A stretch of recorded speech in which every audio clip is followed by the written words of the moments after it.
Plants vs. Zombies is one of those games that we might do a second playthrough of at some point. Maybe. Like, it's not super high up on my list of, like, things that I have to do anytime soon. But, you know, it'll probably happen eventually. Let's see here. Catch up on things. Fall damage is weird. Don't like it in Dark Souls because it doesn't naturally regenerate, and dislike in AC because it regenerates and has no consequences. I'm okay with it in AC. I'm fine with freaking jumping from crazy heights. Because, like, part of the whole shtick is being able to, like, move around and have, like, big freedom of movement. So if that means jumping from crazy heights instead of, like, slowly climbing down, that's like, hey, I'll take it. It helps me out. It helps me out there. But yeah, one of your favorite videos of yours is the Watch Dogs 2 4 years later essay. Well, I'm glad you enjoyed that. The one that's coming out soon-ish, and by that I mean like a few weeks from now. My use of history in video games one kind of expands on that, of how games make arguments. And I use Watch Dogs 2 as an example in that video. Like, I did like a very mini version tackling just Watch Dogs 2 in that video essay, and like talking a little bit about how games make arguments. It's in my freaking video essay I've been working on lately of, whatever the heck, of historical video games. Can they tell history, and what kind of arguments do they make? That I actually really delve into it. So we shall see. We shall see what happens with that. But yeah, what's my opinion on Detective Pikachu? Freaking, what the heck with the game ending on a cliffhanger? Kind of like Sly 4. The game ended on a cliffhanger. I haven't played the game. But... and I was worried that the movie was going to end on a cliffhanger because the game ended on a cliffhanger. Luckily, the movie actually had a proper ending. So, you know, video game movies usually aren't that good. I honestly feel like the movie Detective Pikachu is better than the game. Story-wise, at least. David Morgan provides support to remote settlements to help them grow. Unfortunately, he has been helping everyone, including local templates. His services are no longer needed. Well, we're going to go ahead and save this dudo, who sounds like he does some upstanding work in his community. But Detective Pikachu 2 is probably in the works. Like, it was confirmed, like, a good while back that a Detective Pikachu title was in the works for the Switch. They didn't say whether it was a port, a remake, or a sequel. It's probably a sequel. So there's probably a Detective Pikachu 2 coming out on the Switch.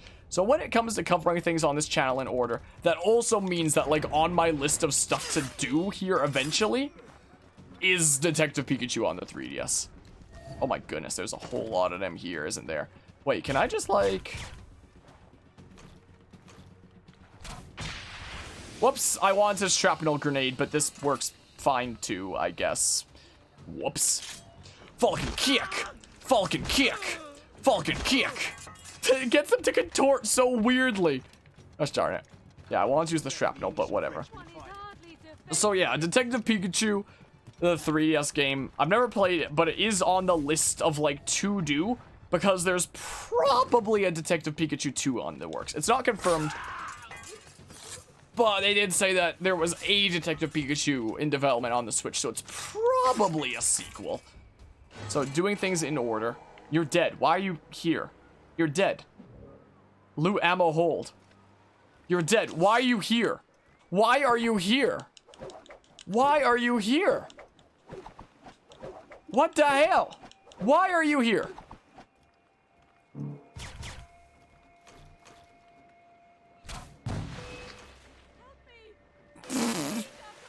What? He's gone!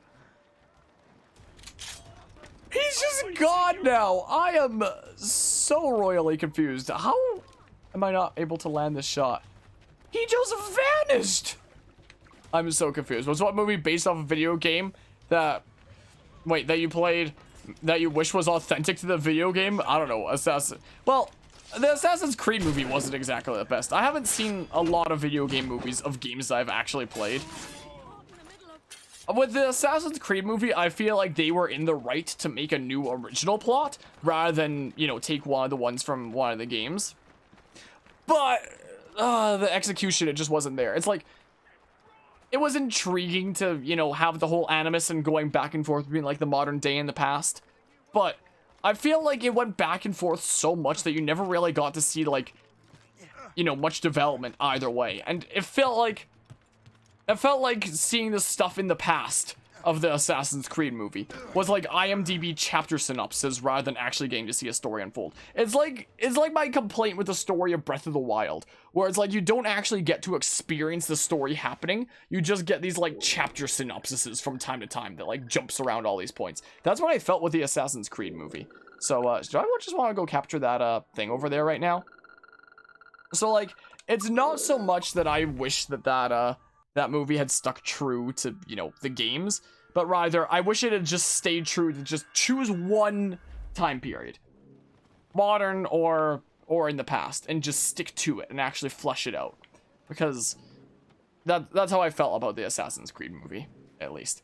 That's maybe the only other video game movie that I've seen from a video game that I've actually played. Maybe I'm not sure. Maybe there's other ones that I'm thinking about that I haven't seen before. Like, I've never played Prince of Persia before, but I've seen the Prince of Persia movie through a stream of a streamer friend of mine, Bravey Arcade, that does like movie nights as like a regular basis. So I tuned into his stream one day to watch the Prince of Persia movie when that's what he was streaming. It was weird, and I've never even played Prince of Persia before, so I don't even know what that was originally like. But my goodness, that was like one of the weirdest movies I've seen, honestly. Like, it was strange. I haven't seen the Super Mario Bros. Movie, though. I can tell you now, I haven't seen that. I should watch it one day. But let's see, you're learning necromancy in a game without that specific class. I'm impressed. Yeah, we didn't have the necromancer class, but that dude that we killed, he was just alive anyway. And then we banished him to the Shadow Realm. We were like, what the heck, you're supposed to be dead. And then we banished him to the Shadow Realm, I guess. So, alright, let's go ahead and dock here. Do you know what I just now remembered? Gosh darn it. I had the health upgrade available to craft like 3,000 years ago. Oh, we're at Halifax. And I was saying that I probably need to be on land to craft it. And I never did. Can I do it here? Can I? There we go. We can finally have more than the minimum health for this point, because like the first health upgrade you get as part of a tutorial, I'm fairly certain at the beginning. So we can finally have more than the minimum health to have in this game at this point. Finally. Oh my goodness. I know that there's like some other things that I could craft, so let's sure, let's do it. Let's do some of these other things that we could do. Hunter outfit, huh? Do I need that for 100%? I don't know. I don't know. Nah, I could just buy some of those at a shop here coming up. I'll save some of my bones. This is what I'll do. But yeah, I've never watched the Super Mario Bros. Movie. I was really, really worried for Detective Pikachu. But my goodness, that was actually a good movie. It was a better story than the game, because the game was like, yeah, let's just end on a cliffhanger. Maybe it'll be properly resolved in the sequel, but if the sequel does come out on the Switch, then there's going to be a lot of people that play Detective Pikachu on the Switch, having never played the original 3DS game, because very few people played the original 3DS game, and are going to be at such a loss, being like, what? Because all they'll have to go off of is the movie. So what the heck is the future of Detective Pikachu at this point, is what I want to know. You know? I did say I recently watched a Sonic movie. I've never really been a Sonic fan. Like, when I was, you know, a kiddo / young teen or whatever the heck playing Smash Bros. Brawl, and I was kind of introduced to Sonic there, I thought he was cool. He comes in right at the end, and quite frankly, looking at it nowadays, a kind of awful way to shoehorn a character into a story. But at the time as a kiddo, I thought it was so cool. He comes out of nowhere to save the heroes during the final boss and stuff like that. I was like, whoa, Sonic's so cool. I should play some of his games. I picked up Sonic Unleashed as my first game. And I was just at such a loss. Like, what the heck is this? You know? Because it's freaking Sonic Unleashed. And I hear that a lot of Sonic games are like, either the bad ones or they're the good ones. Or they're the good ones in this aspect. Like, people say that, like, Sonic Unleashed day levels are some of the best in the series. But, you know, the other stuff of it kind of sucks. I actually wonder why Sonic fans are the way that they are. Constantly dealing with games that they'll say are, like, bad in so many ways. But, you know, maybe this one has this redeeming factor. Or, like, so many releases are one of the bad ones. And cross your fingers that when a new game comes out that it's one of the good ones, you know? I saw a fake news article recently of it being like, Sega confirms that the next Sonic game will be one of the bad ones. But anyway, so after playing that, I was like, okay, well, maybe I won't keep playing Sonic games, because I was so put off by Unleashed being so freaking weird. What the heck was that? So I watched a Sonic movie, but I've never really been much of a Sonic fan. Like, I was very briefly, but then I played his games and I realized, like, okay, let's not be a Sonic fan, because this is garbage. Sorry, I must have stuttered there a little bit. This cough has really been getting to me lately. Sorry about that. You know what the heck is going on there? But I watched a Sonic movie, like, way after it came out. I never went and saw it in theaters. I went and saw it, like, on pay-per-view or something like that afterwards. And honestly, it was pretty good. I'll be honest. It was actually pretty good. I actually quite enjoyed it. Like, I know that there's a Sonic movie 2 that's in development. I don't know if I'll watch it in theaters, but I'll check it out at some point. I actually kind of enjoyed the first one. It was kind of nice. It wasn't, like, perfect or anything like that, but it was good, honestly. And I was honestly surprised, considering the reputation that Sonic games have of, like, sometimes they're, like, semi-good, sometimes they're good, sometimes they're really bad, sometimes they have some good parts. That's the way that a lot of Sonic games are, and I actually wonder why anybody would freaking pick up the games consistently when it's like that, but what do I know? We just gotta sabotage the poison supplies now. But yeah, let's see here. If you never needed health upgrades in AC games, can you fall from greater heights when you have more HP? Probably. Most likely. Like, again, we really didn't need it, but, like, I feel better about having it. Being able to fall from greater heights and just not look at that minimum anymore, I guess, or something. Hi, friends. But yeah, it's not a video game movie, but you're excited and worried about the upcoming new Thrones. Or top. Why did I read that as Thrones? Like it was a Game of Thrones thing. Taking movie. The last movie to come out in theaters was Magic Thriller. I hated that movie. I would know nothing about any of this, quite frankly. I should have grabbed that map here first. Whatever. Whatever. Well, look, Watchdog Shay is out here again. Back at it again. Also, it's getting pretty late into the night. I'm honestly surprised that Doogie hasn't come down here already. I'm honestly a little bit surprised. Alright, there we go. We got the full map for this whole area and stuff. Let's 100% things in Halifax. And then we'll figure out what we're doing from there. Capturing more economic zones. That's what we are doing. Sure, let's go this way and then we'll bring it around town. Is what we do. We'll bring it around town. 14 out of 16 economic zones.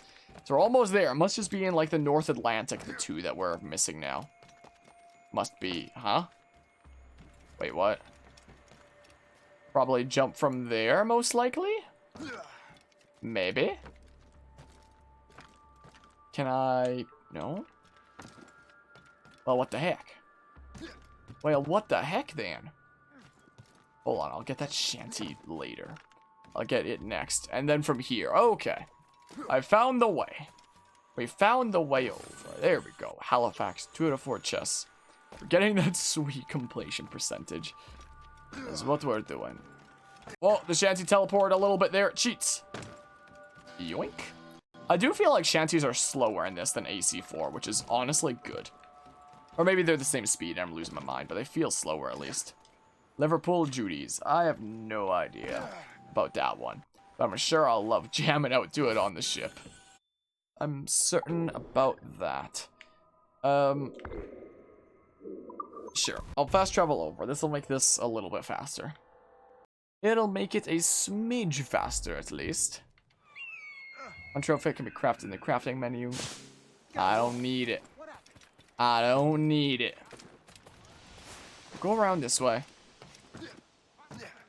Something smoking? What the heck was that sound? It's like one of... It was like I sabotaged one of those fort poison things. So that was kind of like in a way. How do I climb up this?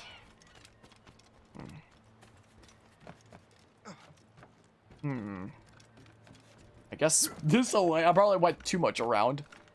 But it's whatever. As long as the shanty doesn't fly away without me like it is right now. Come on. Yoink. There we go. I do actually need some things. I do need some stuff. Well, let's see here. Well, gotcha there, Mortis, but yeah, again, it's something that I know nothing about, but yes, help me in my pursuit. Don't really need to sell cargo. We have a whole lot of funds. I need ammo for my other stuff. Yeah, mostly sleep grenades. Mostly sleep grenades here. And then, yeah. We're A-O good. Our pleasure. See you next time. So I should be full up on my various ammo types. I probably missed something, didn't I?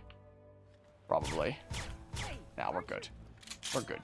Well, I'm getting stuck. Getting slightly stuck there for a hot second. So this map is like up here? Maybe? Maybe? It is. It is up on the roof here. I thought that it must have been like around that Poozin supply. Back here. Is what I thought initially, seeing that before. Apparently it was up on the roof. I could have gotten that earlier. Oh well. Oh well. To say how utterly butcher your favorite childhood franchise has been. Yeah, that's what's kind of happened with my childhood franchises. Like, there's what happened with Sly Cooper, as we were rambling earlier this stream. There's what happened with... There's what happened with Roller Coaster Tycoon, that has its whole dedicated video essay, and I've rambled about before. And there's what happened with Pokemon, which, also has its own dedicated video essay. Is the case. At least what's happened with Pokemon isn't as bad as Sly Cooper and Roller Coaster Tycoon. That's just because what happened with those is like really, really bad. Pokemon had like the least bad thing happen. But it still kind of sucks how much stuff is behind paywalls. And you see that with a lot of AAA games nowadays as well. Like the whole games as a service model that's become so popular with a lot of IPs. Like with the biggest case of me playing that recently being Watch Dogs Legion, as I was talking about earlier this stream. It makes me kind of really worried about games like Assassin's Creed Valhalla when we get to them in this series, what that's gonna be like. Like the whole games as a service thing is like, release the game in this state and then it'll finally be in its completed state like a year later or something like that. So by the time we get to Assassin's Creed Valhalla in this series, it should in theory be in its completed state, but still just the whole games as a service thing and so many paywalls and get information, sure. Tell me that it's free real estate.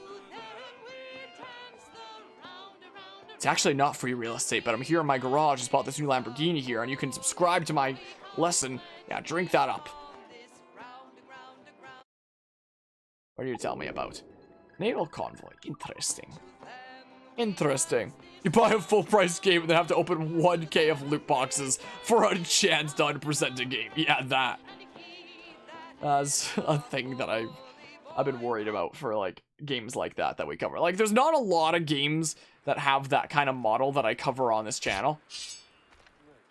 Like, well, not the loot boxes thing, but just like the whole games as a service kind of model. Like Watch Dogs Legion was one. Once we get to once we do get to freaking AC Valhalla or even Odyssey, I don't know. We'll see how much stuff is behind paywalls in those. I am worried.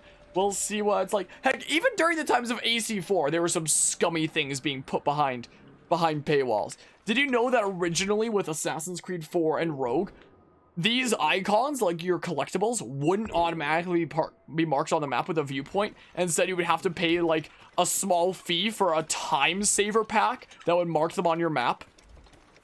So, Ubisoft hasn't ever been like the pinnacle of, you know, monetizing things. So I shouldn't say like new way bad. Everything about the old way was good, because it's not.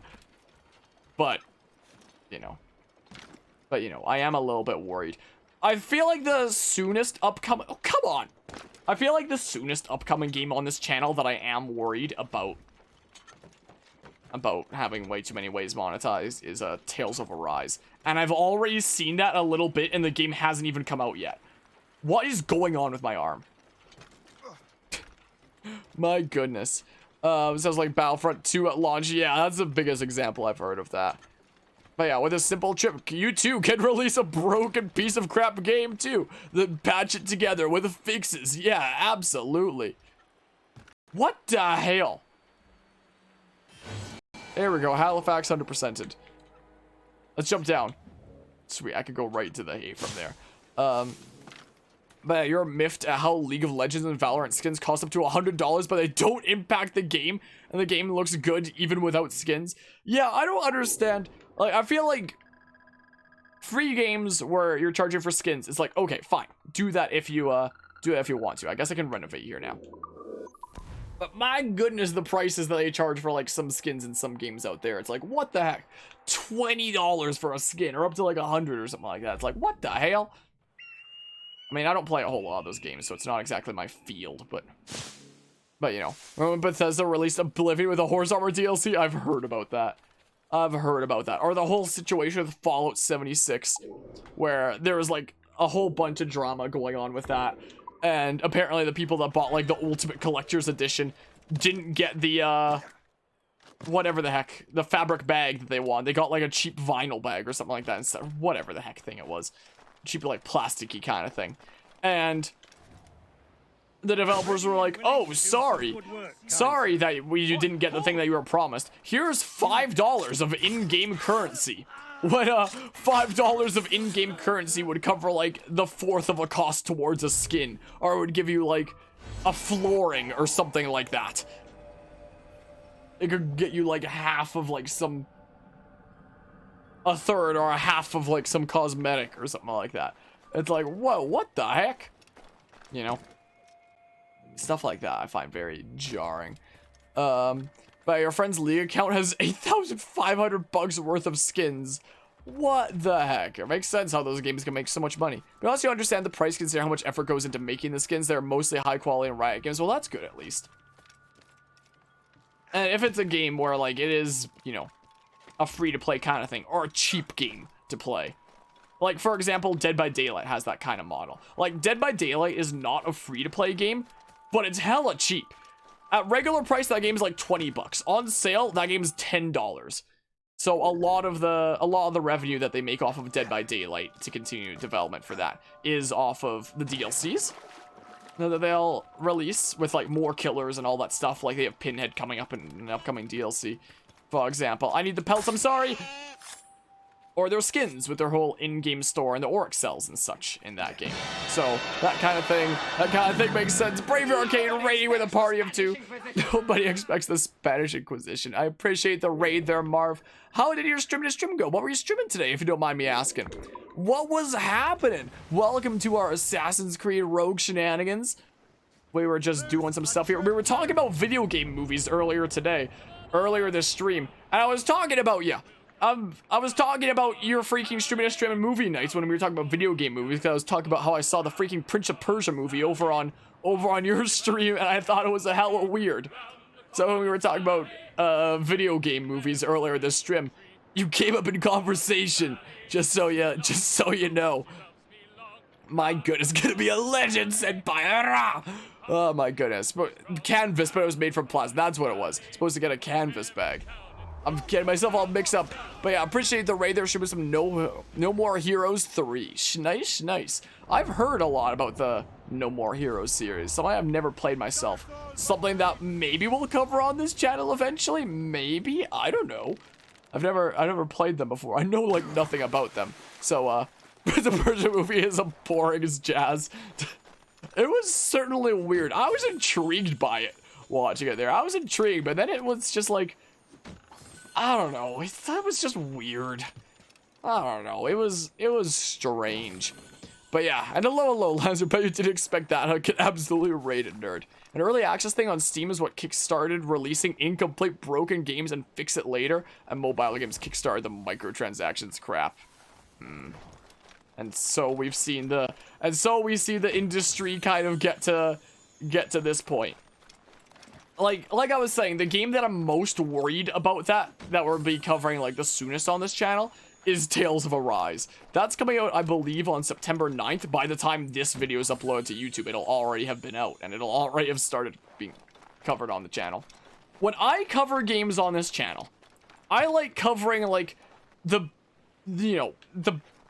most main version of the game that you can play. Like, cover all the main content, at least, if I'm having decent fun with it. And, you know, if there's multiple editions of some game, then I'll cover, like, whatever the ultimate edition is. And that's what happened with, I guess I'll go this way for now. That's what happened with Watch Dogs Legion. I bought the ultimate edition. There's, like, a special edition where it's like, okay, that makes sense. It was just the game, and, like, you're down for, like, the DLC. It's like, okay, that's whatever. Then there's the Ultimate Edition, which, in the case of Watch Dogs Legion, it was like 3 additional characters in a game where you can recruit anybody. And are those characters really anything super special? They're really not, and that's all that really was.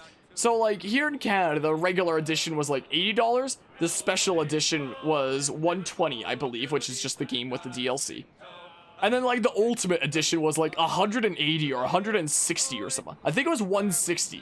So I basically paid the price of 2 full-priced games for a game with DLC and, like, a few additional characters, and that's it. Oh, and, like, a 30-day VIP status where you get, like, more money and EXP and stuff like that.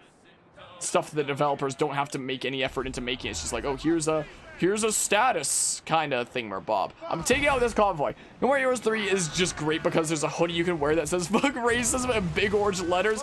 I can agree with that hoodie there. That's a good hoodie to stand by. Boopity bop. But yeah, No More Heroes here. So I would love to see a stream. Well, maybe it'll happen at some point here. Whoa, that ship is kind of turning over there, isn't it? Oh my goodness, we are so strong now, aren't we? Wow. Do you have a lot of metal? You do. You have 201 metal, so that is very, very good. I'm glad I came after this convoy here. And so that was what happened with the Watch Dogs Legion. That was the last time that I played like an Ultimate Edition of a game.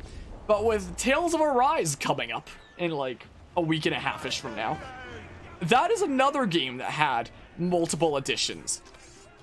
So again, if I wasn't a content creator, I would probably just cover like whatever version I'm most comfortable with. In the case of Watch Dogs Legion, it probably would have been like the special edition that was like the game plus DLC.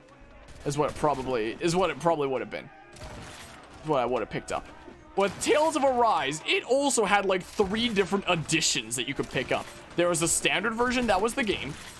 There was the special edition thing, or the equivalent of it, which I believe off the top of my head was, I don't know if there's a DLC coming out for that game. Maybe it does include like DLC stuff coming up, but it also included things like freaking permanent store discounts in game. Like, you literally get permanent buffs from everything being cheaper at the stores behind a paywall. And then there's like the Ultimate Edition that's just like cosmetics, or maybe that's the thing that made stores cheaper. So it's like, if you pay more for this game, then it's slightly easier for you. You just have to do less grinding. It's kind of similar to how Assassin's Creed 4 and Rogue here had like the time saver packs when they came out. Whereas like the collectibles are marked on your map to see them and just save you time. Is all it is behind paywalls. Which is like awful in my opinion. If you're I did not mean to come up here.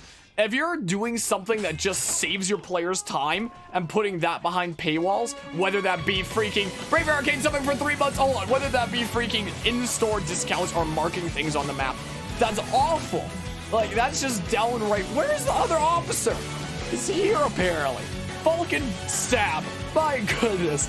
Marv coming out of nowhere, subbing for 3 months now. I appreciate the resub there, Marv. Welcome back to Team and Harmonic. I hope you enjoyed the emotes and the sub badges. And my goodness gracious and crazy bad lad.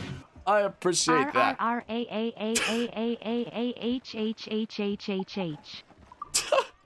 That's how the bot went rah. My goodness. And let's see here. The gameplay is wonky, but the style, it's a style that carries that game to infinity, huh? Well, I'll definitely look into it at some point. Tales of Arise always has day 1 cosmetic DLC, even though you still dislike that. Yeah, day 1 additional content behind a paywall. Like, I feel like if you're doing DLC for something, it really should be developed after the fact and really do be something like additional that's being added onto the game. Like Smash Bros DLC, for example, you know? But day one DLC where it's like, we made all this stuff to release day one, but you get this extra stuff if you're willing to pay. I really don't like that at all.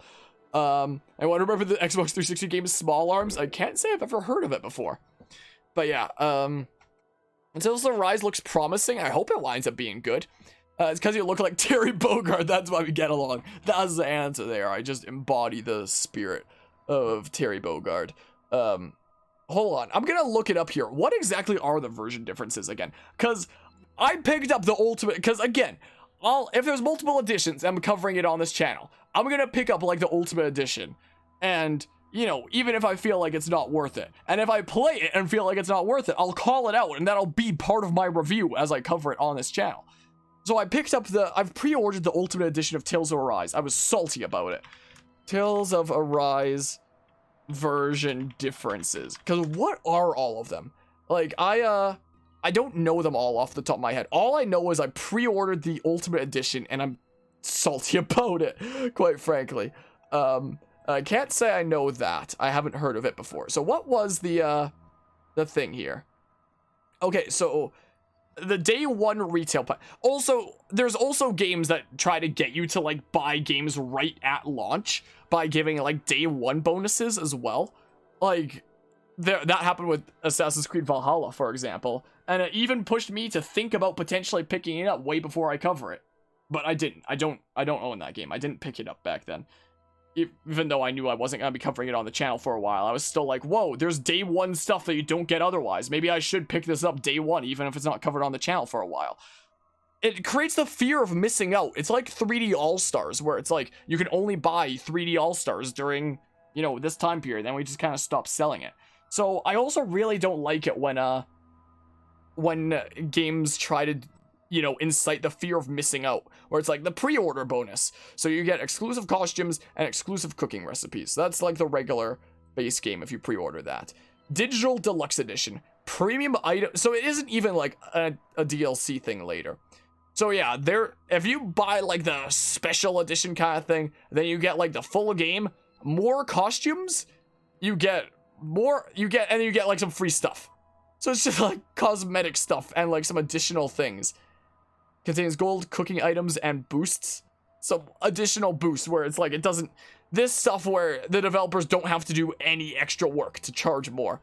Premium costume pack, 8 full costumes and 6 accessories. So just cosmetic stuff for extra price there. The Digital Ultimate Edition. This is the thing that I bought and freaking feel awful about having done so. Like, I felt shitty buying this, honestly. Digital Ultimate Edition this better be a dang good game, I hope. Digital Ultimate Edition contains everything from the Digital Deluxe Edition, but with new costumes for the characters, they include special skins that are collaboration with other Bandai Namco games. So, with that, I paid $160 Canadian for this, because I showcase, like, the biggest version of a game when it comes out. So I paid for 2 of this game, for 1 version of the game, costumes, items, and more costumes, and that's it. That better be, like, the freaking best video game I've ever played. Like, I'm already salty at that. Like, again, I'll cover the biggest version of a game, even if I don't feel like it's worth it on this channel, because then I'll play it, experience it, and actually have, like, a full opinion about whether it's worth it or not.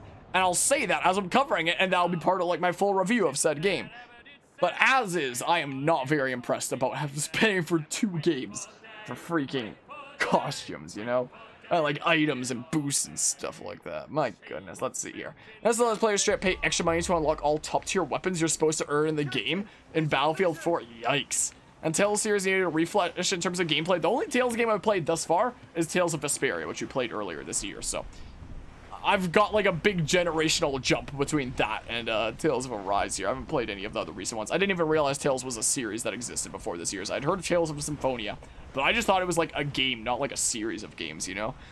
Let's see here. Remember there was only 2 editions, standard and collectors, and collectors got a damn statue in a steel case? That was cool. I have collector's editions of things. You want to see some of my collector's editions of things? I have them on my shelf back here. Freaking Look at this. Gosh darn it.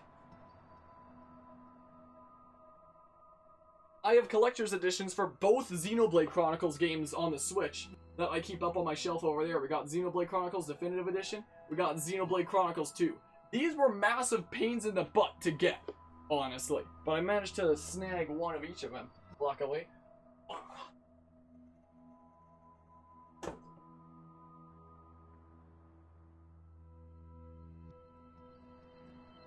I got my freaking Fire Emblem Three Houses thing.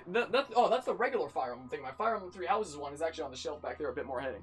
I got this freaking thing, which is probably like the biggest ripoff of a collector's edition of Fire Emblem 1, which I own on the Switch now, but no, haven't covered it yet. I've got mixed up with my other. I do have the Fire Emblem Three Houses one, but so I have like a few boxes around here, mostly JRPGs like that. I got the collector's edition of Undertale on the Switch. Interestingly enough, up here. If you want to see that. Oh my goodness, it's a bit dusty. Whoa. When Undertale released on the Switch, there was actually a collector's edition that released for that, interestingly enough. And it comes with, like, the locket thingamabob. The heart thing. Put this back up here. Put that right back where it belongs.